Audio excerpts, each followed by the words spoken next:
पवित्र कार्तिक महीने का एक नाम दामोदर भी है। दाम कहते हैं रस्सी को और उदर कहते हैं पेट को। इस महीने में माता यशोदा ने भगवान नंदनंदन श्री कृष्ण के पेट पर रस्सी बांधकर उन्हें उखल से बांधा था। अतः उनका एक नाम हुआ दामोदर। चूंकि भगवान और उनकी माता के बीच यह लीला कार्तिक के महीने में हुई थी, अतः उस लीला की याद में इस महीने को दामोदर भी कहते हैं। भगवान तो धरती पर आते ही अपने भक्तों के लिए हैं। गोपियां उनकी प्रिय भक्त हैं।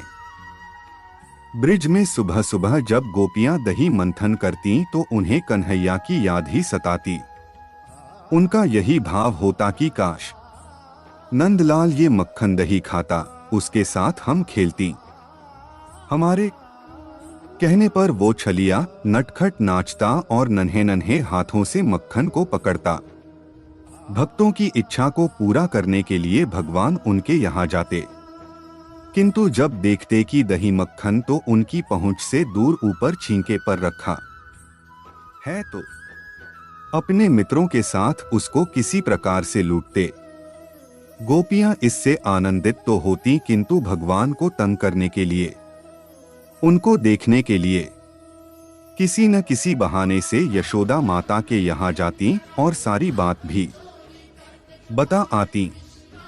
माता यशोदा अपने लाल से यही कहती कि अरे कान्हा, अपने घर में इतन मक्खन दही है, फिर तू बाहर क्यों जाता है।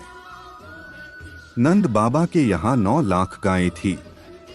एक दिन माता यशोदा भगवान को दूध पिला रही थीं, साथ ही साथ दही रिड़क रही थी। तभी उन्हें याद आया कि रसोई में दूध चूल्हे पर चढ़ाया हुआ था, अब तक उबल गया होगा। माता ने लाल को गोद से उतारा और उबलते दूध को आग से उतारने के लिए लपकी।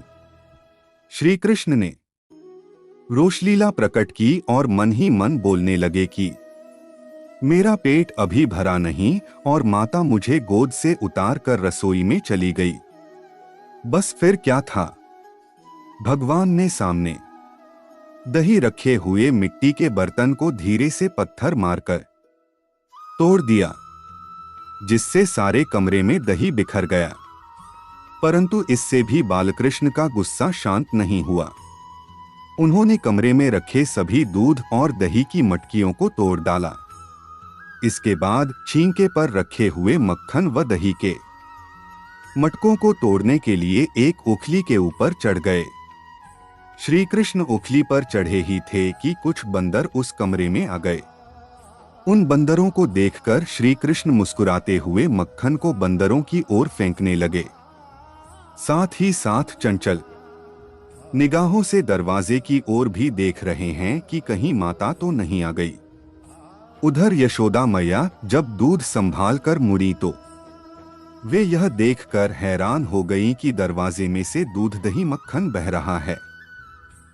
उनका सारा ध्यान गोपाल की ओर गया और वे समझ गईं कि यह सब उसी ने किया है। उन्होंने थोड़ा बढ़कर देखा कि कमरे में क्या हो रहा है।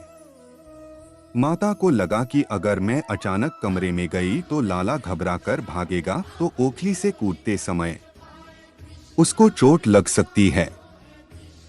माता यशोदा ने भगवान को सचेत करने के लिए कुछ आवाज की। माता को देखकर श्री कृष्ण ओखली से कूदकर सरपट भागे। अपने घर में माखन चोरी की श्री कृष्ण की यह पहली लीला थी। माता यशोदा श्री कृष्ण को पकड़ने के लिए उनके पीछे दौड़ी। मैया तो मां के वात्सल्य से भगवान को बालक ही समझ रही थी। वह उन्होंने सोचा कि आज कन्हैया को सबक सिखाना ही होगा। अतः छड़ी उठाई और उनके पीछे पीछे भागी। यह निश्चित है कि सर्वशक्तिमान अनंत गुणों से विभूषित भगवान यदि अपने आप को न पकड़वाएं तो कोई उनको नहीं पकड़ सकता। यदि वे अपने आप को न जनाएं तो कोई उन्हें जान भी नहीं सकता। आगे आगे श्री कृष्ण और पीछे पीछे माता यशोदा को देख नंद भवन के आड़ोस पड़ोस की बहुत सी गोपियां इकट्ठे होने लगे। काफी देर यह चलता रहा। माता यशोदा का परिश्रम देखकर भगवान श्री कृष्ण ने अपनी चाल को थोड़ा धीमा किया। माता ने उन्हें पकड़ लिया और वापस नंदभवन में वहीं पर ले आई जहां ऊखली पर चढ़कर भगवान बंदरों को माखन बांट रहे थे। सजा देने की भावना से माता यशोदा श्री कृष्ण को ऊखली से बांधने लगी। जब रस्सी से बांधने लगी तो रस्सी 2 उंगली छोटी पड़ गई। तब माता यशोदा ने पास खड़ी गोपियों को और रस्सियां लाने के लिए कहा। माता रस्सी पर रस्सी जोड़ती जाती, परंतु भगवान श्री कृष्ण की दिव्य चमत्कारी लीला से हर बार रस्सी 2 उंगली छोटी पड़ जाती।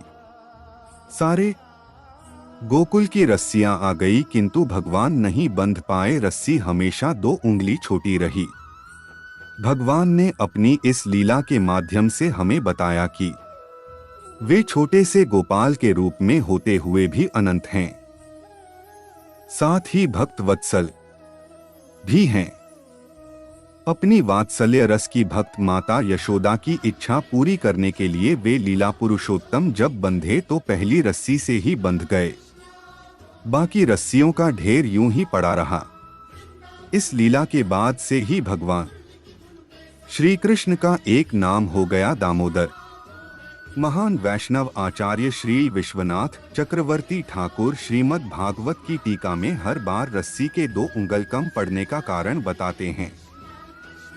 2 उंगल अर्थात मनुष्य की भगवान को डोट पाने की निष्कपट भक्तिमय चेष्टा 1 उंगली और भगवान की कृपा 2 उंगली। जब दोनों होंगे तभी भगवान हाथ आएंगे, नहीं तो कोई भी भगवान को प्राप्त नहीं कर सकता।